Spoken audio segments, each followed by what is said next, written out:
Démocratie, système de gouvernement du peuple par le peuple et pour le peuple. De ce point de vue, il est adulé aujourd'hui de par le monde comme l'un des meilleurs systèmes de gouvernement. Mode de gouvernance hérité de l'Occident, il est de plus en plus africanisé. Connu sous cette acception et en plus de ces mutations, la démocratie s'accommode bien aux réalités du Bénin qui en a fait une très grande expérience de 1990 à nos jours.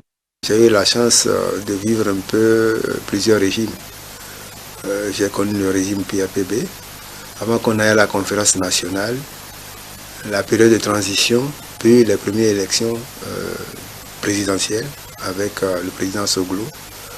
De cette date à aujourd'hui, effectivement, nous sommes rentrés dans une période de démocratie au Bénin qui a ses différentes phases. Dans tous les cas, le processus de démocratie suit son cours. C'est un processus qui est long et nous ne pouvons pas tout avoir tel qu'on aurait souhaité à l'image de ce qui s'observe dans les pays hautement développés qui ont une longue pratique de la démocratie. La démocratie, c'est un mot et souvent il est employé au singulier. Il s'accommode dans la réalité du pluriel plutôt, puisqu'il y a plusieurs modèles démocratiques. Le Bénin, vous savez, depuis l'indépendance, s'est recherché à travers les différents modèles.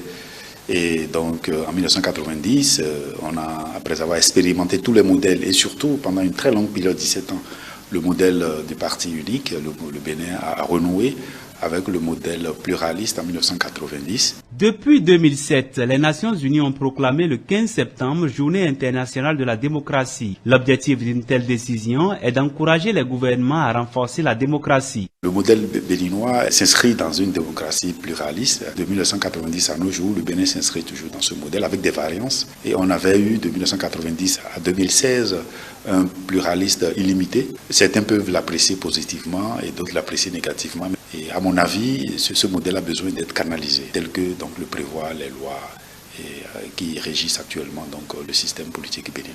Nous avons traversé des étapes. Quand on considère le premier régime démocratique, donc il y avait le multipartisme intégral avec beaucoup de partis. De cette étape, on est passé à une forme de démocratie quand le régime Kérékou 2, Kérékou 3 était arrivé. Ensuite, on est passé à Yahi 1, Yahi 2, pour être maintenant à talon 1, talon 2. Il y a eu peut-être dans certains domaines des poussées, dans d'autres domaines il n'y a pas eu des avancées. Moi j'étais contre par exemple le multipartisme intégral où on avait pour ce petit pays plus de 200 partis. Maintenant c'est réglementé, mais est-ce que c'est bien réglementé? Je pense que le temps nous donnera raison après peut-être quelques années de pratique.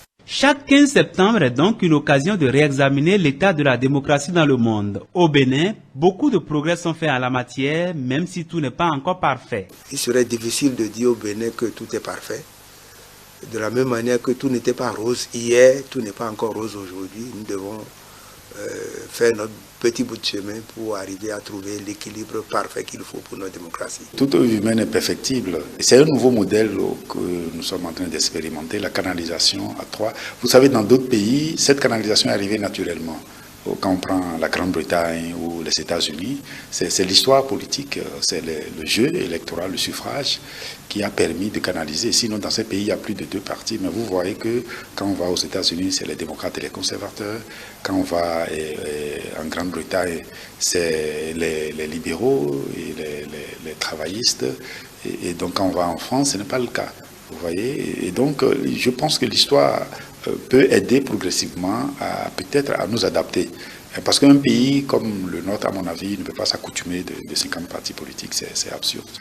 Et il faut vraiment canaliser. La journée internationale de la démocratie se célèbre dans le monde entier et la démocratie comme mode de gouvernance devra être la chose la mieux partagée par tous les États.